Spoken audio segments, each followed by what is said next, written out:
Alright guys, it's another morning of postseason scouting, and what we're trying to do this morning is see if we can find a funnel or two. Now we're in the planted pines again, but we're not really looking for oak trees.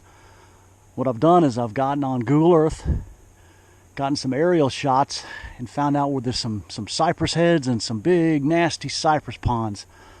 So what we're going to do is we're just going to kind of walk the edge. We've walked through the planted pines. We've come to the edge of the bottom, the cypress head and the ponds, and now we're just going to kind of cruise around and see if we can find any buck sign or any signs of a lot of movement, tracks, droppings, that kind of thing. So what I've done is I just followed a pine row all the way in. It's probably 200 yards from the woods trail, and we've come across run into the cypress head. So let's see what we can find. So as you can see, there's that mixture of planted pines, myrtle bushes, gallberries, and then what I'm trying to do, I've come to the edge right here. There's the cypress,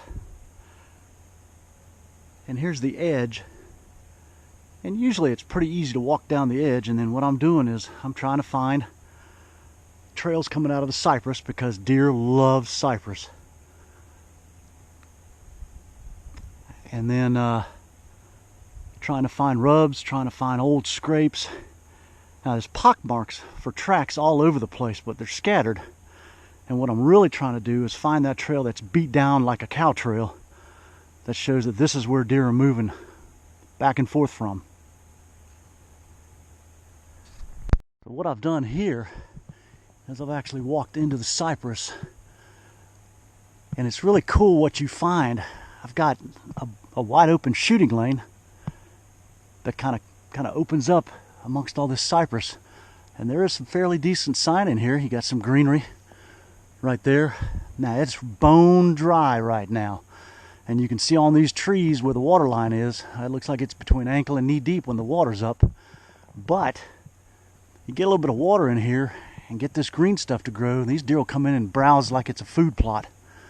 And the best part about it is I don't have to maintain it or spend any money on it. I just kind of let nature take its course. But like I said, I followed the trail in. There was quite a few little pock marks in the pine needles, and it led to this. And this could be something worth checking out.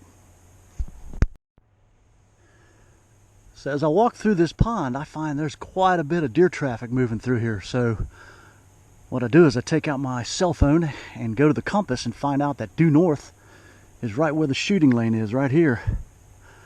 So then what I do is I start looking around to see if I can find a tree that I can put a climber in, or maybe even a lock-on. In areas like this where it's real thick, I prefer lock-ons because you don't make as much noise as you do getting up in a climber. But that's pretty much your choice. It's a pretty good ways in from the road, so what I'd probably do is bring climbing sticks and a lock-on and put it in one of these trees right on the edge here. And that way I can catch deer. And they seem to be moving through here pretty good. Like I said, the ground's got tracks all over the place. I haven't seen any droppings yet, but they could still be funneling through here. And I like an area like this. I'll definitely come back and check and see if anybody else wants to hunt it worse than I do. But right now I can't see any sign. And probably the best thing that could happen would be for this thing to go underwater, because then you'd have something. Here's a pretty good sign.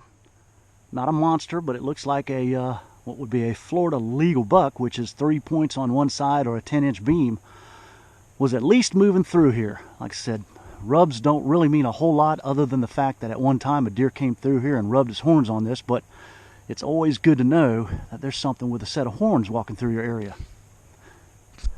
You know, based on the way this thing lays itself out, I may just put a ground blind here. I can build a ground blind out of all the natural stuff that's fallen.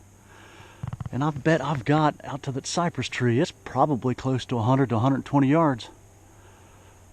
And all I got to do is be ready as they cross. That might be the plan. The idea is to come in as quiet as you possibly can. And like I said, north is that way. So anything on a north wind, north, northeast, northwest, is perfect for this area. And I'm way back on the edge. And like I said, it could actually turn out to be a pretty good spot. So what I'm doing here is I'm kind of cruising the edge on the outside of the pond, see if there's any older big tracks or any big rubs.